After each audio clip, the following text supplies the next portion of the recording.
Hello, जय हिंद भाई home guard साथियों। स्वागत है आप सभी का अपने YouTube channel PRC exam prep पर।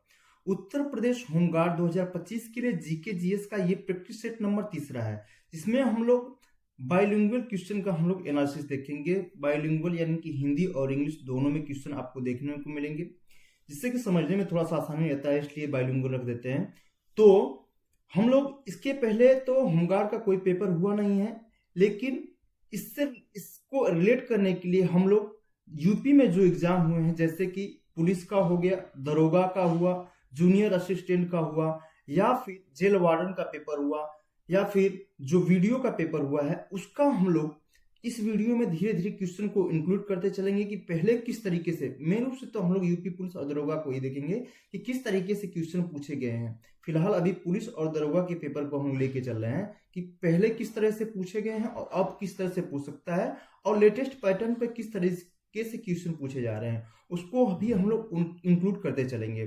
तो कुछ क्वेश्चन देखते हैं यूपी के हर एक सब्जेक्ट से हमने इसमें लिया, स्टैटिक जीके से लेके पॉलिटी, हिस्ट्री, जियोग्राफी, यहाँ तक कंप्यूटर इकोनॉमिक्स के भी क्वेश्चन को हमने इसमें इंक्लूड किया है। तो आइए शुरू करते हैं पहले क्वेश्चन की तरफ से। पहला क्वेश्चन है कि भारत में राष्ट्रीय शिक्षक दिवस प्रतिवर्ष कब मनाया जाता है। तो भारत में राष्ट्रीय शिक्षक दिवस प्रतिवर्ष 5 सितंबर को मनाया जाता है। राष्ट्रीय शिक्षक दिवस 5 सितंबर को मनाया जाता है, और यह दिवस प्रतिवर्ष किसके उपलक्ष्य में? तो यह प्रतिवर्ष जो होता है कि डॉक्टर सर्वपल्ली राधाकृष्णन के जन्म दिवस के उपलक्ष्य में मनाया जाता है, जो कि भारत के डॉक्टर सर्वपल्ली, पहले तो डॉक्टर सर्वपल्ली राधाकृष्णन के जन्म दिवस के उपलक्ष्य में मनाया जाता है। और ये भारत के पहले उपराष्ट्रपति और दूसरे नंबर के राष्ट्रपति रह चुके हैं।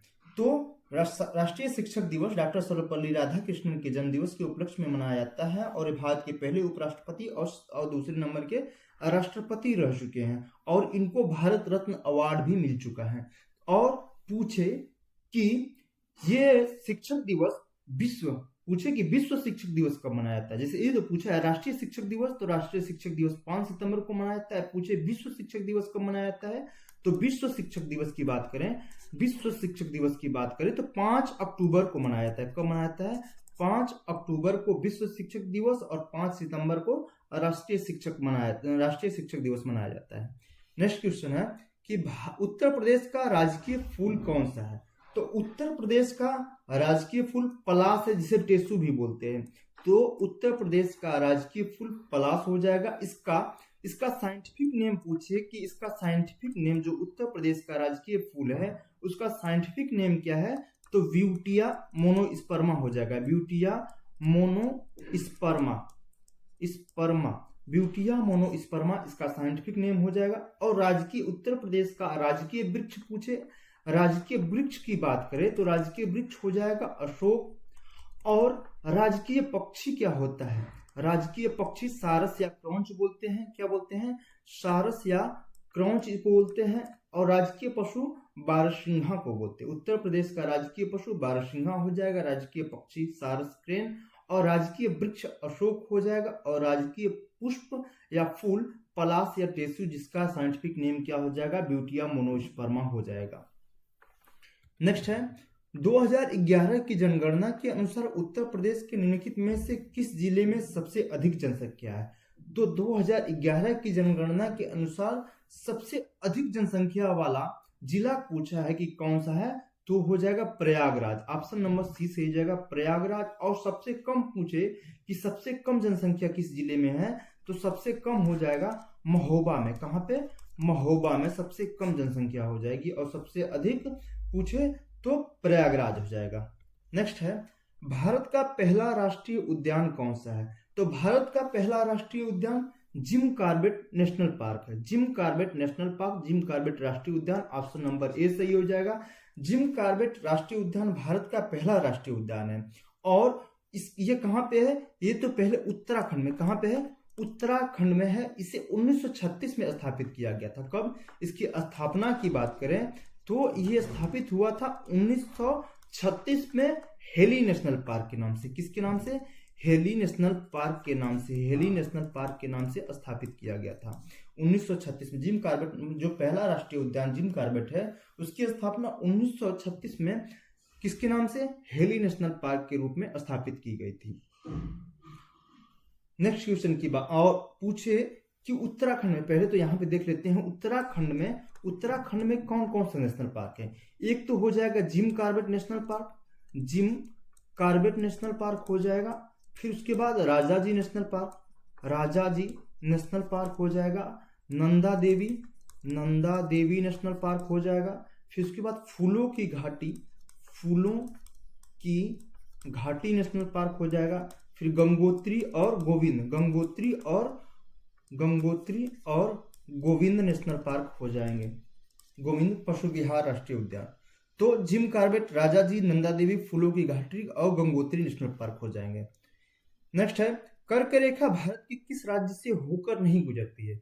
तो कर्क रेखा जो है भारत के 8 राज्यों से होकर गुजरती है। कौन कौन से, गुजरात भारत के 8 राज्यों से होकर गुजरती है। कर्क रेखा भारत के 8 राज्यों से होकर गुजरती है। गुजरात से राजस्थान, उसके बाद मध्य प्रदेश, छत्तीसगढ़, झारखंड हो जाएगा। झारखंड के बाद पश्चिम बंगाल, त्रिपुरा और मिजोरम से होकर गुजरती है। तो इनमें से देखिए भारत के किस राज्य से होकर नहीं गुजरती है। तो इसमें ओडिशा से होकर कर्क रेखा नहीं गुजरती है। तो ऑप्शन नंबर सी सही हो जाएगा। नेक्स्ट है, भारत की सबसे मीठे पानी की झील कौन सी है। तो भारत की सबसे मीठे पानी की झील वुलर झील है। वुलर झील कहाँ पे है, जम्मू कश्मीर में है। वुलर झील कहाँ पे है, जम्मू एंड कश्मीर में है। सांभर झील क्या होती है, सांभर झील ये भारत की सबसे बड़ी खारे पानी की अंतर्देशीय झील है। ये क्या है, सबसे बड़ी खारे पानी की अंतर्देशीय झील है। नेक्स्ट है, और चिल्का झील पूछा जाता है कि सीधे सीधे चिल्का झील कहाँ पे है। चिल्का झील उड़ीसा में है। और डल झील कहाँ पे है, चिल्का झील कहाँ पे है, उड़ीसा में। और डल झील कहाँ पे है, जम्मू कश्मीर में हो जाएगा। नेक्स्ट है, निम्नलिखित भारतीय राज्यों में से किस राज्य में द्विसदन विधानमंडल है। पूछा है कि इनमें से किन राज्यों में द्विसदन विधानमंडल है। द्विसदन विधानमंडल का अर्थ होता है राज्य विधानमंडल में जिसमें कि 2 काउंसिल होते हैं, जैसे विधानसभा और विधान परिषद। इसमें होता है विधानसभा द्विसदन में, जिसमें होता है विधानसभा और विधान परिषद होता है। तो ये वर्तमान में भारत में केवल 6 राज्यों में द्विसदनीय विधानमंडल है। वो 6 राज्य आप देख लेंगे तो पता चल जाएगा किसमें नहीं है। तो ये है उत्तर प्रदेश, बिहार और महाराष्ट्र, 3 इधर हो गए। और उसके बाद आंध्र प्रदेश,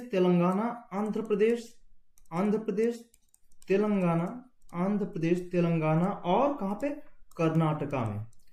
उत्तर प्रदेश, बिहार, महाराष्ट्र 3 एक साथ याद कर लीजिए। फिर उसके बाद आंध्र प्रदेश, तेलंगाना और कर्नाटका। उत्तर प्रदेश, बिहार, महाराष्ट्र, आंध्र प्रदेश, तेलंगाना और कर्नाटका में द्विसदन विधानमंडल है। तो इसमें से किसमें द्विसदन विधानमंडल नहीं, बिहार में है, महाराष्ट्र में है, उत्तर प्रदेश में है, लेकिन पश्चिम बंगाल में नहीं है। तो ऑप्शन नंबर 3 सही हो जाएगा। नेक्स्ट है, भारतीय संविधान का कौन सा अनुच्छेद संवैधानिक उपचारों के अधिकार से संबंधित है। कौन सा अनुच्छेद पूछा है कि संवैधानिक उपचारों के अधिकार से संबंधित है, जिसे डॉक्टर BR अम्बेडकर ने संविधान की आत्मा और हृदय कहा है। तो अनुच्छेद 32 को, अनुच्छेद जो 32 है, अनुच्छेद 32 को डॉक्टर BR अम्बेडकर ने संविधान की आत्मा कहा है, संविधान की आत्मा और हृदय कहा है। तो 2 चीजें यहाँ पे पहले याद रखिएगा, संविधान की आत्मा और हृदय आर्टिकल 32 को कहा जाता है। और एक अलग से भी पूछा जाता है कि संवैधानिक उपचारों का अधिकार किससे संबंधित है, आर्टिकल 32 से संबंधित है। इस जो आर्टिकल 32 है, इसके तहत कोई भी नागरिक अपने मौलिक अधिकारों के उल्लंघन होने पर सुप्रीम कोर्ट सुप्रीम कोर्ट जा सकता है और इन अधिकारों को लागू करवाने के लिए मांग कर सकता है। इसके लिए 5 प्रकार की रिट जारी की गई है। 5 प्रकार की रिट जारी करता है, जैसे बंदी प्रत्यक्षीकरण, परमादेश, एक होता है बंदी प्रत्यक्षीकरण, परमादेश, प्रतिषेध हो जाएगा, प्रतिषेध, बंदी प्रत्यक्षीकरण, परमादेश, प्रतिषेध, अधिकार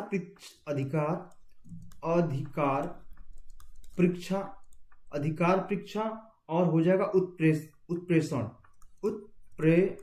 हो जाएगा। तो बंदी प्रत्यक्षीकरण, परमादेश, प्रतिषेध और अधिकार परीक्षा और उत्प्रेषण हो जाएगा। और अनुच्छेद 14 किससे संबंधित है? तो अनुच्छेद 14 कानून के समक्ष समानता से संबंधित है। अनुच्छेद 21 किससे संबंधित है? तो प्राण और दैहिक स्वतंत्रता का संरक्षण से संबंधित है अनुच्छेद 21। और अनुच्छेद 19 जो होता है बोलने की स्वतंत्रता, यानी कि वाक और अभिव्यक्ति की स्वतंत्रता, ये किससे संबंधित है? आर्टिकल 19 से संबंधित है। तो यहाँ पे अनुच्छेद 32 को डॉक्टर BR अम्बेडकर ने संविधान की आत्मा और हृदय कहा और संवैधानिक उपचारों का अधिकार किससे संबंधित है? अनुच्छेद 32 से है। इसके तहत इसका उल्लंघन किए जाने पर कोर्ट में कोई भी नागरिक सुप्रीम कोर्ट जा सकता है और उसमें 5 तरह की रिटें जारी करता है। बंदी प्रत्यक्षीकरण, परमादेश, प्रतिषेध, अधिकार परीक्षा और उत्प्रेषण की बातें हैं।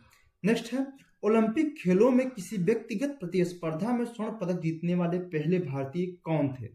तो पहले भारतीय जो ओलंपिक में किसी व्यक्तिगत प्रतिस्पर्धा, ध्यान दीजिएगा यहाँ पे व्यक्तिगत प्रतिस्पर्धा की बात करें तो उसमें सबसे पहले कौन हो जाएंगे?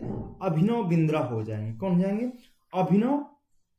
अभिनव बिंद्रा ओलंपिक में स्वर्ण पदक जीतने वाले पहले भारतीय थे, जिन्होंने 2008 में जो ओलंपिक हुआ था, 2008 में बीजिंग में जो ओलंपिक हुआ था 10 मीटर एयर राइफल में बीजिंग में हुआ था।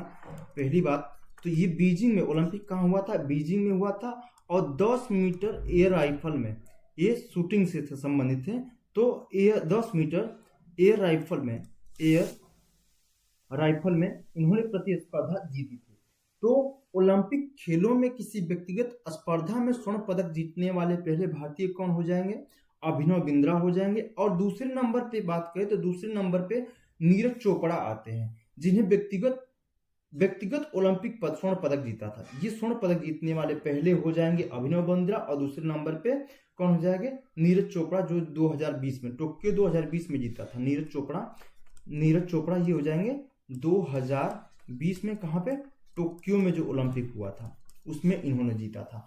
और पूछे कि भारत में जो ओलंपिक हुआ ये व्यक्तिगत रूप में नहीं, जो ऑल ओवर बात करें तो केडी जाधव जो 1920 में, ये केडी जाधव जो हैं 1952 में ये पूरी टीम की तरफ से जीते थे। 1952 में हेलसिंकी में जो ओलंपिक हुआ था, कुश्ती में इन्होंने कांस्य पदक जीता था। इस समय इन्होंने कांस्य पदक जीता था। और पूछे पहली महिला कौन है? तो कर्णम मल्लेश्वरी इन्होंने 2002 में, कर्णम मल्लेश्वरी जो होती हैं, कर्णम मल्लेश्वरी 2000 में सिडनी में जो ओलंपिक हुआ था उसमें भारोत्तोलन में कांस्य पदक जीती थी। तो यहाँ पे 4 चीजें, पहला तो जैसे व्यक्तिगत पूछे तो अभिनव बिंद्रा और नीरज चोपड़ा दूसरे पे याद रखिएगा। और वैसे पूछे, व्यक्तिगत नहीं पूछे तो केडी जाधव हो जाएंगे, 1952 में कांस्य पदक जीता था, इन्होंने स्वर्ण नहीं जीता था। और पहली महिला पूछे तो कर्णम मल्लेश्वरी हो जाएंगी सन 2000 ईस्वी में। कब? सन 2000 ईस्वी में। नेक्स्ट है, नोबेल पुरस्कार कितने क्षेत्रों में दिया जाता है? तो नोबेल पुरस्कार टोटल 6 क्षेत्रों में दिया जाता है। शुरुआती में 5 क्षेत्रों में दिया जाता था, बाद में 6ठा क्षेत्र में भी शामिल कर लिया गया। तो ये जैसे 6 क्षेत्रों में दिया जाता है।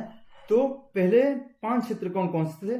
फिजिक्स में, यानी कि भौतिकी का हिंदी में लिख देते हैं, भौतिकी में मिलता, भौतिकी के क्षेत्र में, रसायन में, और चिकित्सा के क्षेत्र में, साहित्य और शांति के क्षेत्र में, ये 5 में दिया जाता था। और 6ठा कब से दिया जाने लगा? 1968 से अर्थशास्त्र यानी कि इकोनॉमिक्स में भी ये अर्थशास्त्र का नोबेल पुरस्कार दिया जाने लगा, तो 1968 से। नेक्स्ट है, रविंद्रनाथ टैगोर ने ब्रिटिश सरकार द्वारा दी गई नाइटहुड की उपाधि किस घटना के विरोध में त्याग दी थी? तो रविंद्रनाथ टैगोर ने ब्रिटिश सरकार द्वारा दी गई नाइटहुड की उपाधि जलियांवाला बाग नरसंहार जो हुआ था कब हुआ था? जलियांवाला बाग नरसंहार कब हुआ था? 13 अप्रैल 1919 को।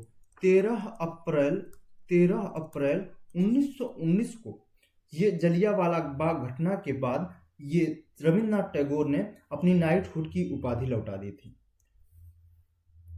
नेक्स्ट क्वेश्चन की बात करें, निम्नलिखित में से किस संरचना को प्रथम विश्व युद्ध के दौरान अविभाजित भारतीय सेना के सैनिकों की युद्ध स्मृति में बनाया गया? कौन सा है जिसको अविभाजित भारतीय सेना के सैनिकों की युद्ध स्मृति में बनाया गया है?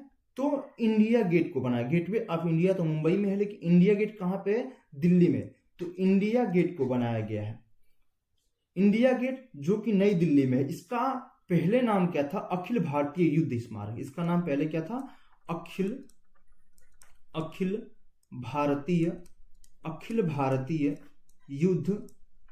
भारतीय युद्ध स्मारक था। इसका पहला नाम क्या था? अखिल भारतीय युद्ध स्मारक था। इसका निर्माण प्रथम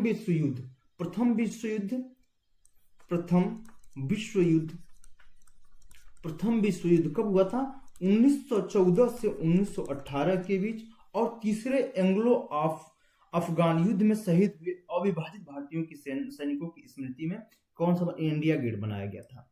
इन सैनिकों का नाम, जो शहीद हुए हैं सैनिक, उनका इस इंडिया गेट पे नाम चिन्हित है। और इस इंडिया गेट के नीचे अमर जवान ज्योति 1971 में जो अमर जवान ज्योति यहाँ पे है, अमर जवान ज्योति कहाँ पे है? तो ये इंडिया गेट के नीचे है। इंडिया गेट के नीचे 1971